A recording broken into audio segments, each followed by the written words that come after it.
अस्सलाम वालेकुम Talat sahab, a very good morning to you. वालेकुम अस्सलाम।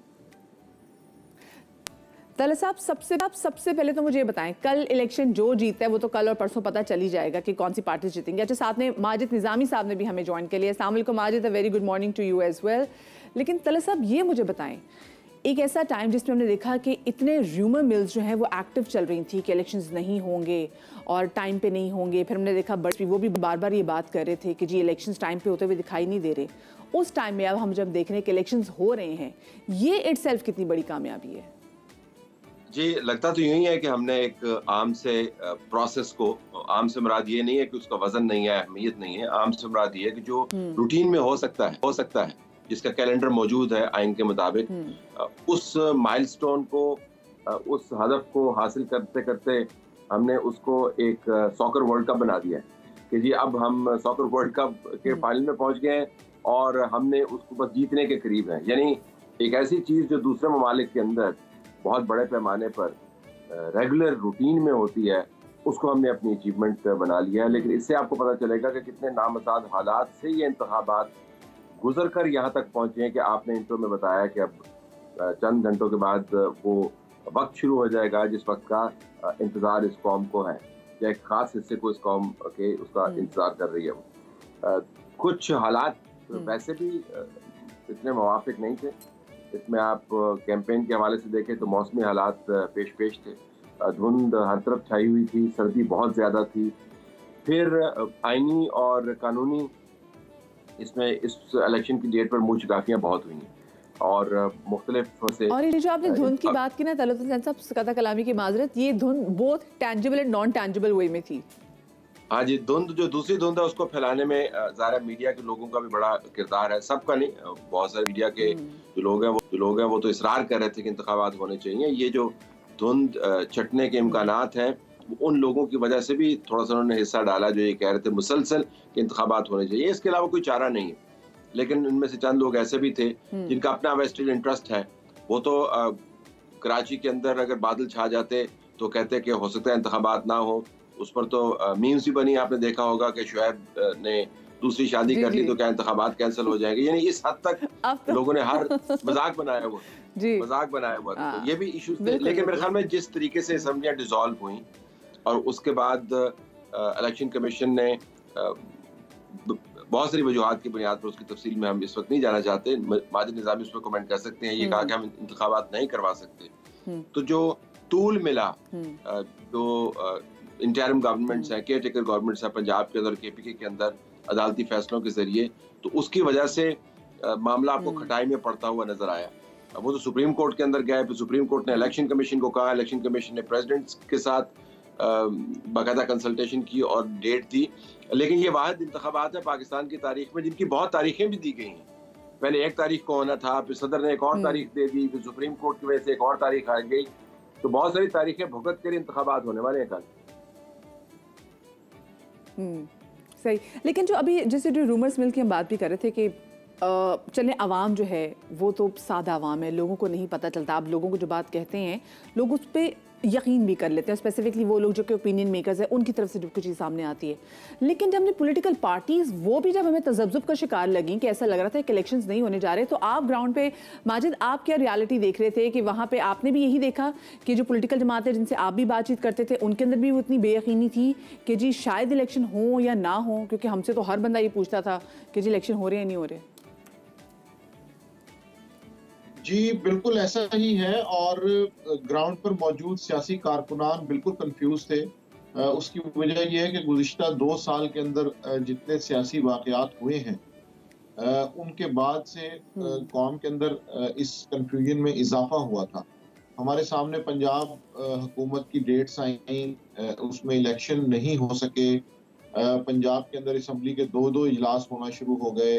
फिर इसी तरह पंजाब के अंदर 2 सीएम तब्दील हुए। खैबर पख्तूनख्वा के अंदर भी इसी तरह के मामला चलते रहे। तो जब इन चीजों को कंबाइन करके देखा जाए तो फिर जब ये वाली डेट्स अनाउंस हुई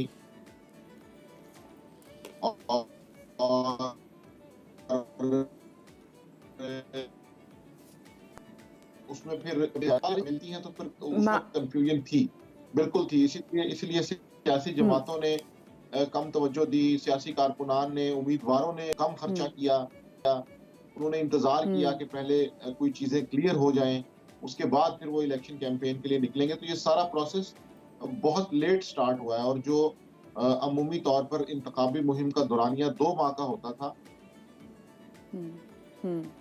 वो तकरीबन 3 हफ्तों पे मेरे मौजूद रह गया। अच्छा Majid, will try to connect you again क्योंकि थोड़ी सी प्रॉब्लम आ रही है, लेकिन मुझे बताएं, जैसे अभी बात भी कर रहे थे तलत हुसैन साहब, माजिद से बात कर रहे थे कि जो प्रोसेस था काफ़ी डिले शुरू हुआ, तो आपको लगता है जो डिले कैंपेन्स जो हमने पॉलिटिकल पार्टीज़ की जानिब से देखी, उन्होंने कहीं ना कहीं मुतासर किया है इनकी कैंपेन को, जो डिले प्रोसेस था पॉलिटिकल पार्टीज़ की कैंपेन्स को? सियासी जमातें जो हैं वो ज़ाहिर है पॉलिटिकल एनिमल्स हैं और वो उनकी जो जबिल्लत है वो हवा के रुख को पहचानने की। अगर हवा मुख्तलिफ अतराफ में चल रही हो तो फिर ज़ाहिर है उन्होंने दुबके ही बैठना है कि न जाने किस तरफ तूफान आ जाए, किस तरफ से सुनामी आ जाए, किस तरफ से क्या हो जाए तो क्या हो जाए। तो मेरे ख्याल में ये जो गैर यकीनी की कैफियत थी, जिसको हम कहते हैं म्यूचुअली रीइंफोर्सिंग, डिले ने गैर यकीनी की कैफियत पैदा की, गैर यकीनी ने इंतखाबात की कैंपेन को मुतासर किया, मुतासर हुई इंतखाबात की कैंपेन ने गैर यकीनी को मजीद जन्म दिया और बीच में वो लोग बैठे हुए थे जो हर वक्त ये कहते थे, भोंपू बजा रहे थे कि जी किसी ना किसी तरीके से इंतखाबात को आप डिले कर दें क्योंकि इंतखाबात अगर हुए तो पाकिस्तान तबाह हो जाएगा वगैरह वगैरह। तो म्यूचुअली रीइंफोर्सिंग साइकिल एक बना हुआ था जहाँ पर तमाम तर मनफियत जो है वो दूसरे मनफी अनासर के ऊपर असरअंदाज हो रही थी। लेकिन अब तो ज़ाहिर है खत्म हो गई मनफियत, अब तो फैसले का वक्त है। तो आपने देखा कि जो गैर यकीनी की कैफियत कम हुई तो कैंपेन आपने मेरे ख्याल में सिंध में जो कैंपेन्स हुई हैं आपके अपने शहर में जहाँ पर आप मौजूद हैं, वो तो बड़ा ही एक वाइब्रेंट हल्का है जहाँ पर आप बैठ के प्रोग्राम कर रही हैं। उसके इर्द गिर्द जो आपने कैंपेन्स देखी वो बहुत शानदार किस्म की कैंपेन्स थी। पाकिस्तान के बाज़ हिस्सों में हमने और भी कैंपेन्स देखी हैं, लाहौर जहाँ पर मैं बैठा हूँ यहाँ पर कैंपेन्स हैं, पेशावर के बाज़ हिस्सों में या इर्द गिर्द के जो अजला हैं, सवाबी के अंदर, चारसदा के अंदर, मर्दान के अंदर, ये हत्ता के DI खान के अंदर भी जहाँ गर्दी हुई आपको कैंपेन्स नजर आए। तो अगर वो मनफी फैक्टर्स ना होते तो आपको कैंपेन्स मजीद जानदार नजर आते। वो जैसे कहते हैं ना, जो आवाम को भी मज़ा आता है क्योंकि इलेक्शन से पहले एक माहौल बनता है ना, हमने वो माहौल देखा नहीं जो कि पिछले हमने देखा कि पिछले इलेक्शन में भी था और उससे पिछले इलेक्शन में भी था। अच्छा Majid have joined us again. Majid मुझे बताएं, मैनिफेस्टो अगर देखा जाए, क्योंकि कैंपेन्स की हमने बात तो की किसी ना किसी तरीके से, क्योंकि अब बड़ा एग्रेसिवली कैंपेन हमने देखा मुस्लिम लीग नून की जानिब से भी, पाकिस्तान पीपल्स पार्टी की जानिब से भी, और जो दीगर जमातें वो भी अच्छी बड़ी वो अपने जो है कैंपेन चला रही थी। मैनिफेस्टो आपको ऑन पेपर जो है वो किसका स्ट्रॉन्ग लगा? जी, मैनिफेस्टोज की बात खासी दिलचस्प इसलिए है कि यहाँ पर हमने ये देखा है कि सियासी जमातें इलेक्शन आने के वक्त मंशूर का ऐलान तो करती हैं, लेकिन पाकिस्तान में ये ट्रेंड नहीं है कि यहाँ पर जब अगले इलेक्शन की तरफ जाया जाए तो गुज़िश्ता मंशूर के ऊपर एक बहस की जाए, सियासी जमातों से, सियासी रहनुमाओं से पूछा जाए कि कितना अमल दरामद हुआ है। पाकिस्तान में बदकिस्मती से ये रुझान नहीं है, इसलिए सियासी जमातें मंशूर या उसकी स्पिरिट के ऊपर कोई ज्यादा तवज्जो नहीं देती।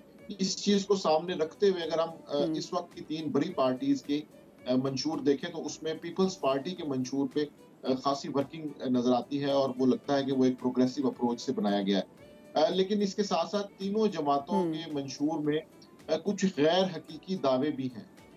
जिस तरह बड़ी बड़ी बातें की गई हैं, बिजली के यूनिट्स के हवाले से कहा गया है, बेरोजगारी के और नफरत की सियासत भी, वो भी गैर हकीकी लगती है। बिल्कुल बिल्कुल। तो ये जो इस तरह के दावे हैं, इनसे बड़ा मुश्किल हो जाता है क्योंकि पाकिस्तान के जो मुआशी हालात हैं उनको सामने रखें तो ऐसे नहीं लगता कि ये सारी चीजें प्रैक्टिकली वायबल हैं या ये प्रैक्टिकली मुमकिन हो सकेंगी। तो ये एक कंट्राडिक्शन है जो कि सियासी जमातों के मंशूर में नजर आती है कि वो वोटर्स को अट्रैक्ट तो करने के लिए कुछ ना कुछ कह देते हैं, लेकिन उस पर इम्प्लीमेंट कैसे होगा इसका जवाब उनके पास नहीं है और ना यहाँ पे ये सवालात पूछे जाते हैं।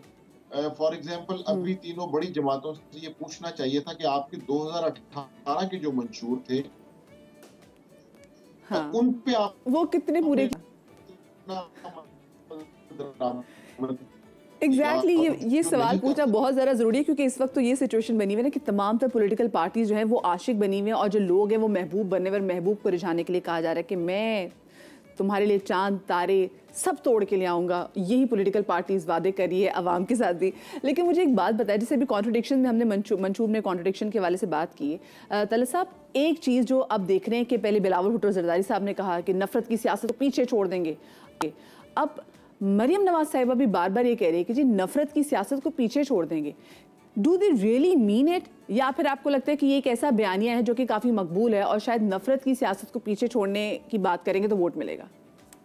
देखिए 3-4 तरीके से आप इसको देख सकते हैं। एक तो इसको कह सकते हैं मिस वर्ल्ड स्पीच, और मिस वर्ल्ड या मिस यूनिवर्स स्पीच होती है जिसके अंदर आपको 3-4 बातें हर हाल में करनी होती है। ह्यूमैनिटी की आपने तारीफ करनी होती है, आपने अपनी तरफ से कुछ ब्लीडिंग हार्ट शो करना होता है, आपको आखिर में आके अच्छा जुमला शो करना होता है। तो ये मिस वर्ल्ड किस्म की आपको स्पीच लगती है कि हम नफरत की सियासत को बरी कर देंगे, हम बिल्कुल हालात को बेहतर बना देंगे। लेकिन अगर आप इन दोनों जमातों का संजीदगा अंदाज से नोट करें तो इन्होंने नफरत की सियासत को अमली तौर पर खत्म करने की कोशिश की है, कम से कम कागज पर। तो जो इनका आपस में मुआहिदा था उन दोनों जमातों का, जो मुआहिदा जमहूरियत कहलाता है, उसके अंदर वाकईतन ये तमाम नुकात आपको नजर आए। और उससे पहले PMLN और पीपल्स पार्टी के दरमियान पार्लिमान के फ्लोर पर भी और पार्लिमान से बाहर भी शदीद किस्म की गोलाबारी होती थी, और बाज़ औक़ात बहुत ही उस जमाने के मयार के मुताबिक। आजकल तो खैर मयार इतना गिर गया है कि उनकी बातें उस वक्त की हमें बहुत अच्छी लगती हैं, लेकिन उस मयार के मुताबिक बहुत ही दिल को खराब करने वाली बातें थी। तो वो उन्होंने भरी किया, प्रोपेगेंडा अपने खिलाफ खत्म किया, और चार्टर ऑफ डेमोक्रेसी के तहत उन्होंने काफी हाथ हौला रखा। तो अभी जो आपको अगर जो दोनों जमातों ने एक दूसरे के ऊपर हमले किए हैं, बिलावल भुट्टो ने ज्यादा हमले किए हैं क्योंकि उनको पंजाब के अंदर वोट की तलाश है। बिल्कुल। लेकिन इसके बावजूद आपने देखा कि खास हद से कंटिन्यूअसली हमले जारी हैं भाई जी, खास हद से आगे नहीं किए। तो इन अ वे जब बिलावल भुट्टो जरदारी कहते हैं कि मैं नफरत की सियासत को बरी कर दूंगा, तो वो बुनियादी तौर पर PTI के वोटर को अट्रैक्ट कर रहे हैं। जब नून लीग की क़यादत कहती है कि हम नफरत की सियासत को बरी कर देंगे, तो वो एस्टेब्लिशमेंट को कहती हुई सुनाई देती है कि जी हम आपसे इंतकामी कार्रवाइयां नहीं करेंगे, जिसका खदशा अमूमन जिसका इजहार किया जाता है कि नवाज शरीफ के साथ जो हुआ कहीं वो ताकत में आके विंडिक्टिव ना बन जाए। तो मेरे ख्याल में दोनों कह तो एक ही बात रहे हैं, लेकिन सुना जिसको रहे हैं वो ऑडियंस मुख्तलिफ। ये तो मुझे ना तलत हुसैन साहब वो कहावत याद आ गई पंजाबी की कि उसे कहते हैं कहना 3 होते सुनाना 9 हो, ये वाली चीज़ हो गई है। और इलेक्शन भी कुछ ऐसे हो रहे। बहुत शुक्रिया जी, तलत हुसैन साहब हमारे साथ मौजूद थे, माजिद निज़ामी हमारे साथ मौजूद थे। मुझे लेनी ब्रेक के बाद वापस आते हैं। Do not go anywhere.